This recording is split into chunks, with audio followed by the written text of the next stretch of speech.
Muy buenas noches, qué bueno que nos acompaña. Esto es Índice Económico y como cada miércoles doy la bienvenida a Marielena Vega. Muy buenas noches, Rogelio, qué gusto saludarte. Y por supuesto a Darío Celis. Rogelio, María Elena, muy Muy buenas buenas noches. noches. Qué bueno que está con nosotros. Vamos a platicar de pensiones. La pandemia del COVID-19 generó en el mundo 28.7 billones de dólares en riquezas adicional, esto el año pasado para aquellos con inversiones inmobiliarias y financieras, al tiempo que aumentó la brecha entre ricos y pobres, de acuerdo con el informe Global Wealth Report que acaba de publicar este martes Credit Suisse. América Latina es la segunda región con mayor desigualdad en el mundo después de África. México, Brasil y Chile son los países con la concentración del ingreso más alto de mayor desigualdad, señala el informe regional de desarrollo humano del Programa de la ONU para el Desarrollo Económico. Grupo Bursátil mantiene el pronóstico más alentador para la economía mexicana, vislumbra un avance de 6.8%, seguido de JP Morgan, que prevé un aumento de 6.7% en el Producto Interno Bruto local para este año. La economía de México tendrá un incremento de 5.8% durante 2021, de acuerdo con la reciente encuesta de expectativas de Citibanamex. En su pronóstico anterior se estimaba un avance de 5.5%. ¿Cómo se encuentran las pensiones después del COVID? Vea lo que le preparamos. La pandemia de COVID-19 provocó que en 2020 el ahorro voluntario en pensiones se haya visto impactado hasta en 50% de reducción, al tiempo que 1.709.437 trabajadores retiraron por desempleo dinero de su administradora de fondos para el retiro. Según las cifras de la Comisión Nacional de Sistema de Ahorro para el Retiro, entre 2019 y 2020, 3.110.523 mexicanos recurrieron de emergencia a su fondo de pensiones. De acuerdo a la Secretaría del Trabajo y Previsión Social, el 47% de los trabajadores no está en el mercado formal, por lo que no ahorra, mientras que la otra mitad que ahorra involuntariamente lo hace solo con el 1% de su ingreso. Históricamente, el ahorro de las Afores en 23 años ha crecido por debajo de la inflación, por lo que el rendimiento es muy bajo y las aportaciones voluntarias son mínimas. La crisis derivada de la pandemia de COVID-19 ha llevado a muchos pensionados a tener que retirar recursos de sus afores, esto en función pues de la crisis económica que se vivió, la crisis en el empleo y sobre todo pues la incertidumbre que había hasta hace un año en cuanto a la marcha de la economía. Pero ¿cuál es el estado que guardan las pensiones en México en este momento? Vamos a platicar de ello con Ricardo Velázquez. Él es experto precisamente en pensiones de asesores patrimoniales, a quien le damos la bienvenida esta noche. Bienvenido, Ricardo, ¿cómo estás? Gracias, Darío. Buenas noches. Buenas Gracias noches. a los tres. ¿Hay una estimación de cuántos recursos y sobre todo cuántas personas han tenido que recurrir a sus afores para poder pues, sobrellevar este entorno financiero que paulatinamente se va A recuperar. estabilizando en la función en función de que ha también avanzado la campaña de vacunación? Sí, en efecto, la realidad es que sí, la problemática económica derivada del COVID, pues hizo a la gente retirar el año anterior, 2020, poco más de 1.200.000 personas retiraron recursos de su cuenta de Afore. En el primer trimestre de este año van cercano a 500.000 personas que retiran. Sin embargo, no es el principal problema. Hubo afectación, afectará, depende el sistema de pensiones en el que se encuentren o no para su retiro. Pero bueno, sí, son los datos, ¿no? Finalmente, hoy se repone el empleo, sin embargo, del total de las cuentas activas que existen, digamos, en la Afore, no todas están activas, no todos podían retirar, ¿no? Afectará sin duda, dependiendo, te digo, el sistema pensionario. A la gente que ya está por pensionarse les afecta más por el sistema de pensión que tienen. Ricardo, tenemos dos vertientes en materia de pensiones, la ley anterior y la actual o las modificaciones actuales. Es correcto.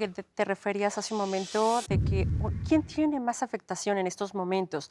¿Cómo hacer para que ninguno de los dos pensionados, pues obviamente se vea afectado en sus ahorros de largo plazo? Si recordar, la gente que se pensiona hoy, la mayoría de las personas que se pensionan hoy corresponden a la ley anterior, la ley de 1973, que para estar en ella debiste haber cotizado antes de 1997. Esas personas se pensionan básicamente por dos factores. Uno, el tiempo cotizado expresado en semanas y el salario promedio al final de su vida laboral. Entonces, retirar dinero de la subcuenta de Afore, como finalmente se compone de seguros de retiro, es de lo que se compone la subcuenta, al retirar, pues hay una afectación en el número de semanas, te disminuyen el número de semanas, es un cálculo actuarial y eso afecta en tu pensión.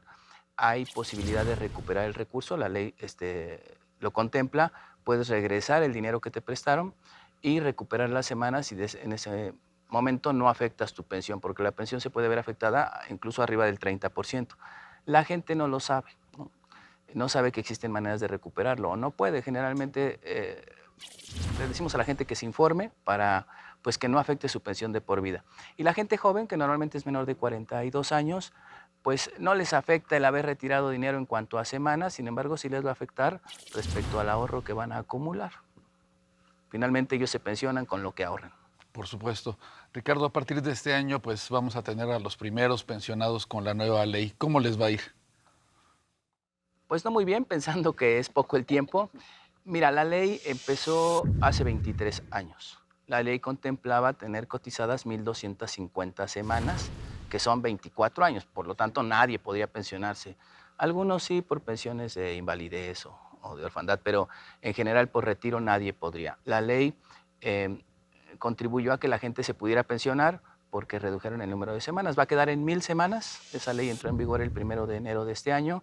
Sin embargo, ahorita habrá una ventana de 10 años donde empezamos con 750 semanas, irán subiendo 25 semanas cada año hasta llegar a 1,000. Entonces sí, la gente que tenía hoy 15 años cotizados, porque por alguna razón empezó a cotizar hasta después del 97 y ya tiene 60 años, quiere decir, empezó hasta los 45 años a cotizar, pues ya se puede pensionar. Sin embargo, la pensión es inferior al salario mínimo, pero al menos tienen esa posibilidad.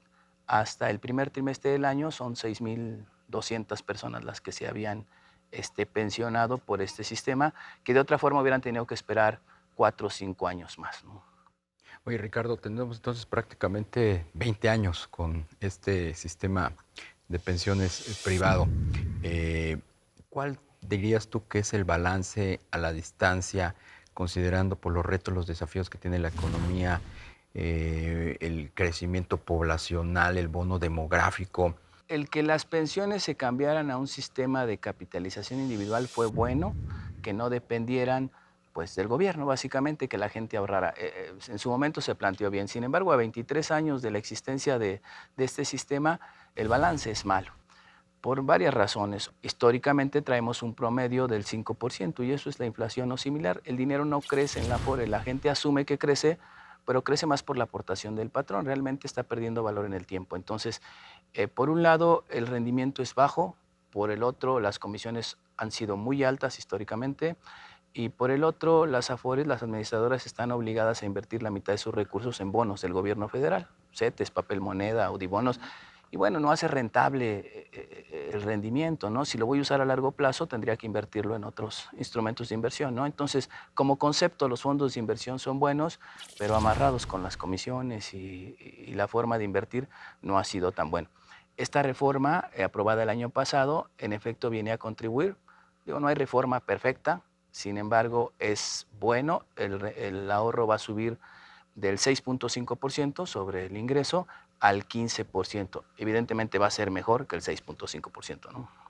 Oye, Ricardo, ¿cuál sería entonces la visión? ¿Se necesita darle mayor apertura pues, a dónde se invierten las pensiones? O sea, que vayan a mercados internacionales, que vayan a otras plataformas. Sí, aunque eso no va a pasar, la realidad es que el ahorro en las administradoras representan el 20% del PIB y es mejor invertir en deuda pública para el gobierno. De alguna forma contribuye a la generación no solo de aeropuertos, de carreteras, de escuelas. Como sea, no es suficiente. La realidad es que ese 6.5% que era antes representaba que ibas a obtener una pensión al final de tu vida laboral en el orden del 25% de tu ingreso promedio. Al subirlo al 15%, tu pensión podría ser en el orden del 75% de tu ingreso promedio.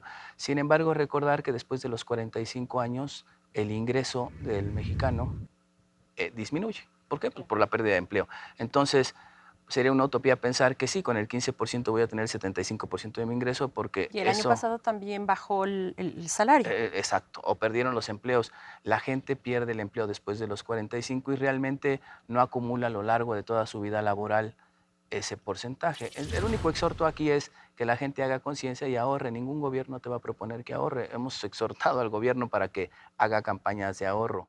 El ahorro voluntario, ¿verdad?